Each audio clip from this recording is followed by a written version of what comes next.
Labels for the front of food packages. They want food and drink companies to include information about levels of saturated fat, sodium, and added sugars, ranking them low, medium, or high. The FDA says all three are linked to chronic disease when consumed in excess and believe the new labels would help consumers make healthier choices. The proposal faces opposition from the food industry, which prefers voluntary labeling. Well, to the Bronx now, where victims of a fire that tore through an apartment building late last week are still struggling and unable to get back into their homes. But as Fox 5's Kendall Green shows us, the community's coming together to help those in need as they worry about where to turn next. Having a roof overhead comes with a genuine sense of appreciation for Anthony Randolph, though this hotel is far from where he's called home for more than 10 years. Friday at 2 o'clock in the morning, everything just disappeared. The entire complex along Wallace Avenue now dark and hollow after that massive blaze ripped him and other families from their apartments. I was on the 6th floor where the fire started. I lost everything. Randolph rushed out of the door that morning with nothing but the clothes on his back and landed here, along with dozens of other families displaced by the fire, leaving behind prized possessions reduced to rubble and ashes. My son passed away a year and a half ago. His ashes was in the house. Now they're gone. I don't even have his ashes anymore. But the community has dealt Randolph a hand of support he's embraced. Max Acosta has been all hands on deck with his team, Disciples of Galilee. Started giving out knitted hats, gloves, scarves, coats. The nonprofit streamlined every resource they could get their hands on to ensure those residents' needs are met. Just to come there and give them some hope and be the light in their darkness, it's just so rewarding. But not all hands Randolph and dozens of families expected support from, particularly with housing, were fully extended, adding some chill to the cold nights they've endured already. We work in New York. We pay taxes here. And you want to give us 3 days in a hotel, but other people that came in from other places, you give them months in a hotel. Now, Anthony Randolph is one of several families temporarily staying here at the Residence Inn, and he tells us many of these victims are scattered. Some of them are in Chinatown, some of them are in Midtown, but the most challenging part of his stay here is he doesn't know when it's going to end. But among all the help residents can get, there's one favor Randolph certainly won't turn down. Just pray for us. Keep us in prayer. Kendall Green, Fox 5 News. Well, as the congestion pricing is taking a toll on drivers and those using rideshare apps, it's happened yet again. All right, first it was Uber, now a Lyft rider has been incorrectly charged a congestion pricing fee. Hey, let's take a live look outside where the big headline tonight is the winds creating these blustery conditions. It'll just take your breath away. But when will we see some relief? Nick is back with the full forecast next. Let's talk weather now as we take a live look outside, and the big weather headline is blustery. Yeah, temps going to struggle to get out of the 20s overnight. Chief Meteorologist Nick Gregory here with an update on the big chill. Here we go again, Nick. Here we go again. The next surge is moving in. You can already see that reflected with the current temperatures as already down to the low 20s. Sussex to Poughkeepsie, they're 23, 27 out in the Hamptons, 28 Midtown, 26 to Belmar, and already into the high teens as you get towards Scranton. And the wind, of course, is a factor. If you've been outside this evening, it's picking up in speed again. It's out of the west, northwest, sustained 15, 20 miles per hour, but look at the gusts now pushing 25 to 30, 35 miles per hour. That's going to continue tonight and really right through tomorrow. Current wind chills are in the teens everywhere you go, even single digits there. Monticello at 4, 14 at Belmar, mid-teens heading out to the east end. And as you go out the door in the morning, look where those wind chill numbers are going to end up. Single digits, White Plains 7, 8 Sussex, close to 10 in Midtown, and again, even single digits heading down into parts of New Jersey. And tomorrow afternoon, the wind is still going to be pretty gusty. We're going to be struggling to get to the low 30s across the area, so those wind chills are going to stay pretty much in the high teens to about 20 degrees. All right, let's go and check out what's happening as far as temperatures to our west. Why? Look at these highs. Only in the teens. 16 in Chicago today, 19 Cleveland. Now, the core of this colder will be lifting off to the north, but we'll get a little piece of this now. And for the next 2 days, you're going to see here in our future cast, while we're okay, we're just going to be seeing that cold wind continue. Again, mainly sunshine tomorrow. Tomorrow night is clear and cold. The wind will back off a bit on Thursday, but it'll be just as cold, only again in the low 30s. And yeah, some of these snow showers may dot the area as we head on into Thursday night. Temperatures will recover a little bit at the end of the week. Steve and Natasha. All right, thanks, Nick. Well, it is a story you will only see on Fox 5. How an organization in Harlem is helping migrant families come up with a plan in the event that they are separated from their children. Plus, TikTok Alternative, another China-based video platform, skyrocketing in the App Store. So what exactly is Red Note? We're going to give you the download. You're watching the 10 o'clock news. Migrants fearing mass deportation. Speaking to Fox 5, less than 1 week before the inauguration of President Trump, and with the incoming administration, an organization in Harlem is helping migrant families prepare for the possibility of getting separated from their children. Fox 8's Stephanie Brutini has a story you won't see anywhere else.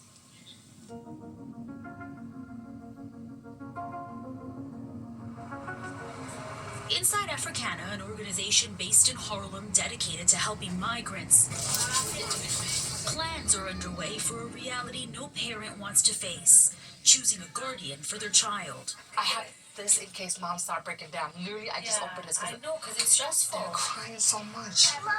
Crying while imagining a range of hypothetical scenarios that could lead the parents in this room to being separated from their children. They're very afraid. President-elect Donald Trump's promise of mass deportations is the reason for the fear, that compounded with the unknown. I keep telling them, we got to take it one day at a time. They're not coming today. They're not coming tomorrow.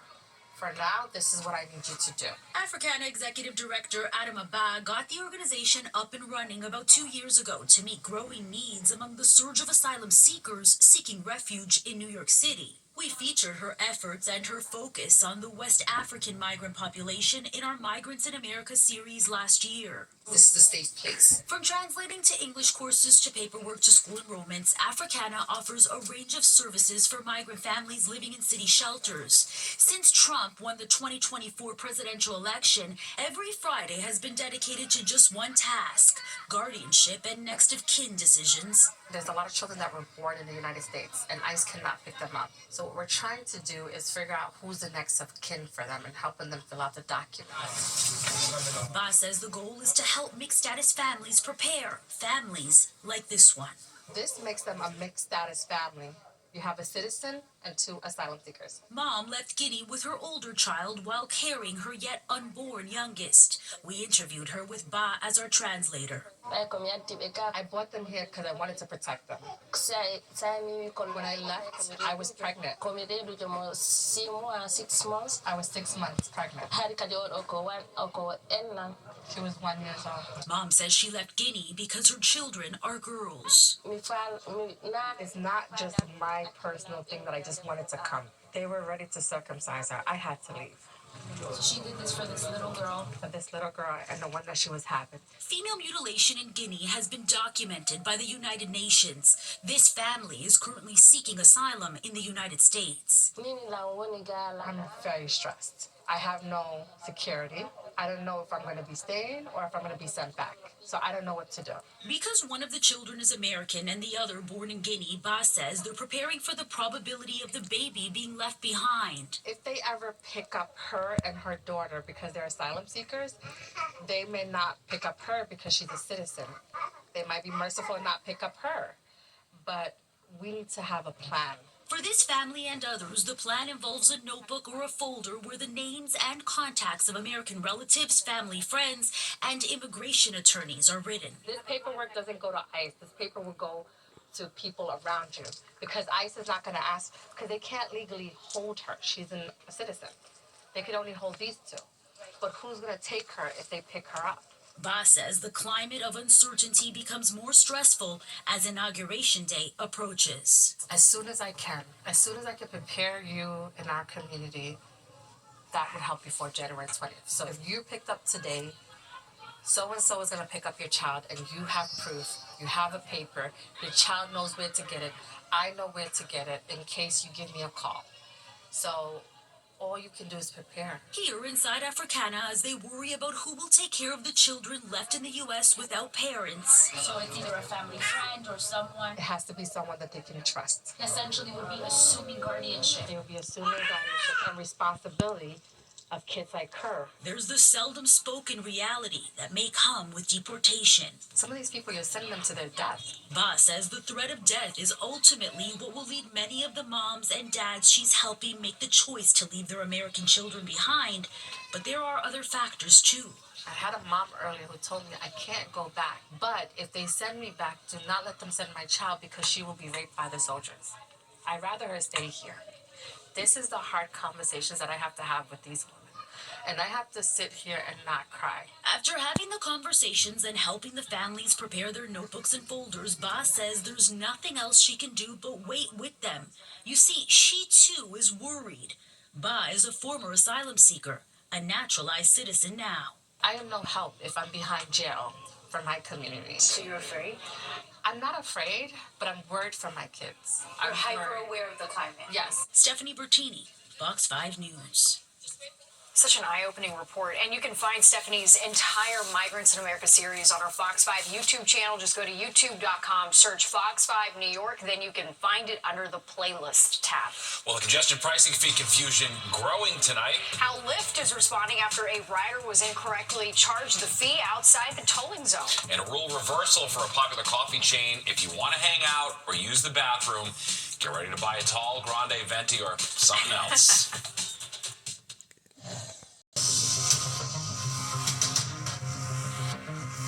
All right, now to a story Fox 5 first told you about last week. It involved Uber erroneously charging riders a congestion pricing fee even when they didn't drive into the congestion pricing zone. And as Fox 5's Linda Schmidt shows us, the same thing seems to be happening with Lyft.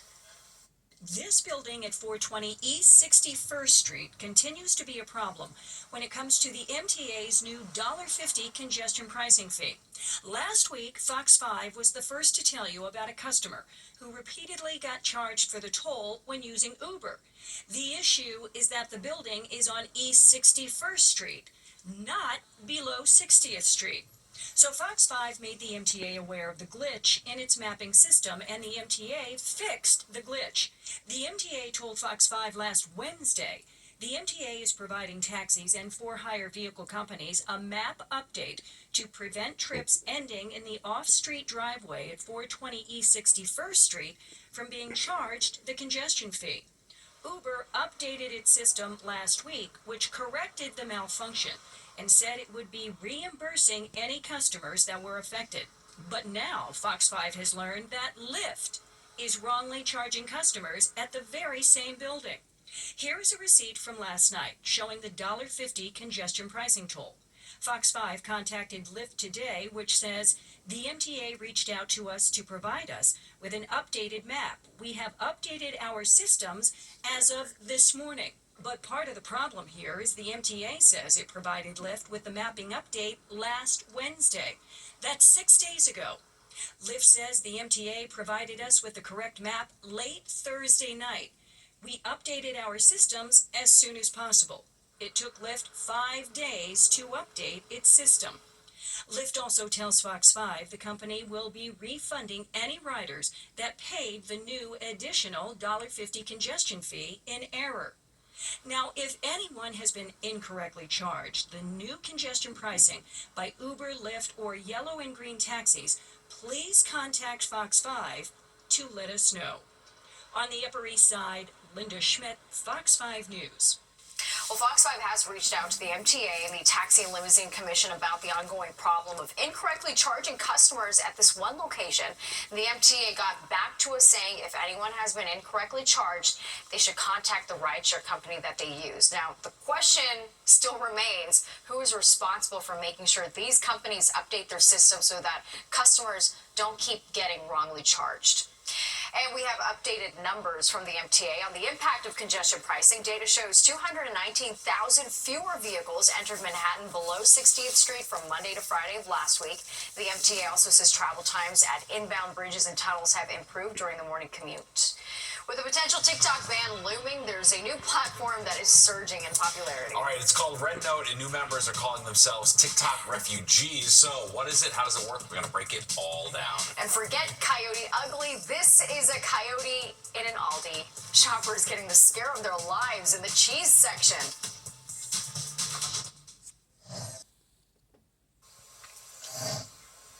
With the future of TikTok in jeopardy here in the U.S., downloads for another Chinese app are now skyrocketing. It's called Red Note, and like TikTok, it has a China-based owner, and some users are even calling themselves TikTok refugees. Fox Eye's Teresa Priolo explains. I'm sad about it. I don't want it to end. Are you ready to say goodbye to TikTok? The social media giant has until this weekend to figure out its future. Otherwise, slowly but surely, it'll wither away. The question is, with TikTok out, what's in? My friend texted me today. I think she said something about Redfin. I don't even know. Red Note. I don't even know what that is, but she's like, I guess it's the new TikTok. Red Note is another Chinese-based app that looks and feels a lot like TikTok. The only problem, a lot of their content is in Mandarin and not English. Mark Spoonhour is the global editor-in-chief at Tom's Guide. Apparently, the company itself has been caught by surprise with the surge in popularity, so they're rushing like around the clock to make sure a lot of their videos that are in Chinese are translated for an American audience. Red Note has been around since 2013. It's one of China's fastest growing social platforms. It's estimated 300 million people use it daily.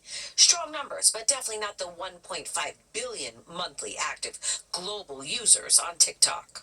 I think what's happening here is that it is an alternative to TikTok for now, but I think people are purposely seeking it out because it is owned by a Chinese-based company. On the streets of New York, TikTok's loyal user base is skeptical about another China-based alternative. I don't know if I'm gonna move over to that, but wouldn't they just ban it as well? Because the whole thing is that the Chinese, like, they don't want the Chinese owning the app. I'm a millennial. I have been through MySpace, Tumblr, all of the apps. I'm done. I'm passworded out.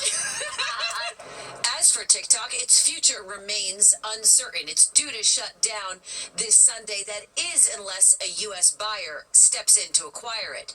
And of course, if they can hold off just a few more days, the incoming Trump administration might also allow for some sort of extension. In Midtown, Teresa Priolo, Fox 5 News. See what happens. Yep, to be continued. All right, let's go to Nick now for a look at the forecast. It's feeling like the middle of January. Yes, it certainly is. And here we are, and we'll feel this way for another couple of days for sure. Certainly through tomorrow with the wind being the problem. We've got some clouds out there tonight. A couple of flurries have actually been in the area, but no big deal weather-wise. It's going to be a quiet weather pattern in the next couple of days. Just cold. 35-28 today. Will be a little colder tomorrow. Average should be 39-28. The records of 70 and -5 set a little ways ago, and they're not happening anytime soon. Sunrise 718 down 452 now. Again, a fair amount of clouds. We're down to 28, tying the low for the day. Wind out of the west and gusty, humidity 43%. Good sign on the barometer, though. The pressure is rising at 30.02. All right, we're in the upper 20s, though, from the city out to the east end.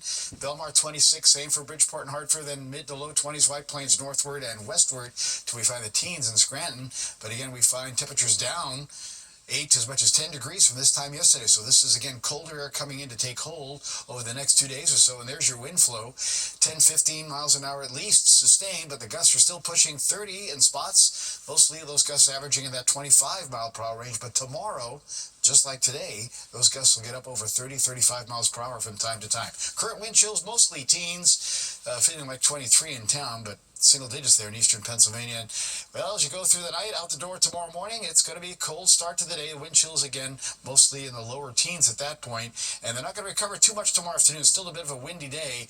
Again, those wind chill values staying in the high teens to about 20. All right, highs for the day, not so high. 31 there, Poughkeepsie at Dutchess County. 32 at Sussex. Same for the Hamptons, down to Belmar.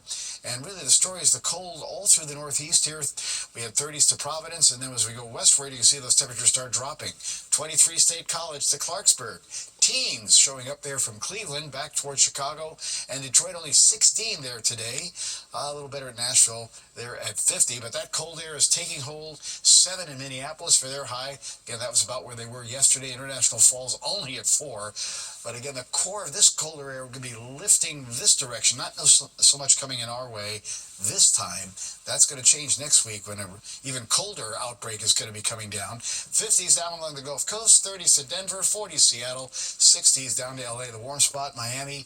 That's the only place in the 70s around the country, so kind of a cool forecast there. Snow squall still in upstate New York, and a couple of flurries again nearby, but no real big worries there. So we still have that Arctic high pressure that's located just here over in the Plain States, storm up into the Canadian Maritimes, forcing that air to come down pretty strongly from the north or west. That's why it's so windy. And we'll see temperatures again low 20s overnight. Teens in the suburbs. Tomorrow will only recover to the lower 30s at best. Again, with a strong gusty wind to continue in the forecast. 24 overnight in Midtown. Maybe as low as 15 to 20, those colder spots as the flurries go away and the sky goes clear. Sunny tomorrow, 33 will be the high. Still a strong northwest wind, 15 to 20, gusting 30, 35. And the 7-day shows a less wind for Thursday, but still just as cold, 32, morning low 22.